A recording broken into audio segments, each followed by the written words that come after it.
Second paragraph है हमारा, पाकिस्तान कायम करने का फैसला हिंदुओं को बहुत नागवार गुजरा, यानी ना बुरा लगना, ना पसंदीदा। उन्होंने पूरी कोशिश की कि ये मुमलकित कायम ना होने पर, यानी ये मुल्क जो है ये कायम ना हो, ना बने।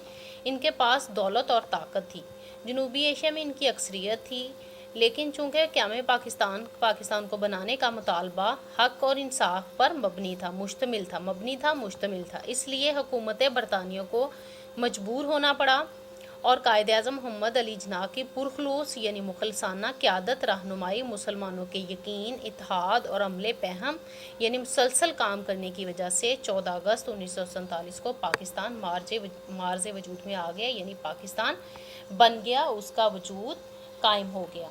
इसमें मुसन्निफ़ क्या बताते हैं कि मुसलमानों ने पाकिस्तान के क़याम का फ़ैसला किया तो हिंदुओं को ये बात बिल्कुल पसंद ना आई। उन्होंने पाकिस्तान के क़याम की भरपूर मुखालफत की और मुसलमानों को मिटाने के दर पे हो गए।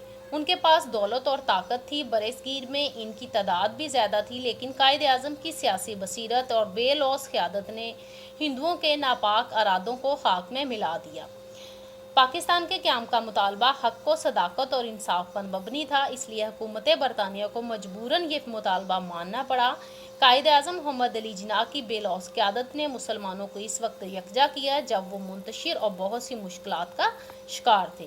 वो मुस्तकिल मजाज और साबित कदम थे। इनकी तमाम तर कोशिशें ज़ाती मफाद से बालातर थीं। उन्होंने अपने बेपया कोशिश और मुसलमानों के यकीन, इत्तफाक और मुसलसल जदोजहद से अल्लामा इकबाल के ख्वाब को अमली जामा पहनाया। 3 जून 1947 को बरतानवी हुकूमत ने मुसलमानों की तकसीम का ऐलान किया। आखिरकार कायद-ए-आज़म और मुसलमानों की जदोजहद रंग लाई और 14 अगस्त 1947 को पाकिस्तान दुनिया के नक्शे पर नमूदार हुआ। तमाम मुसलमानों ने सुख का सांस लिया।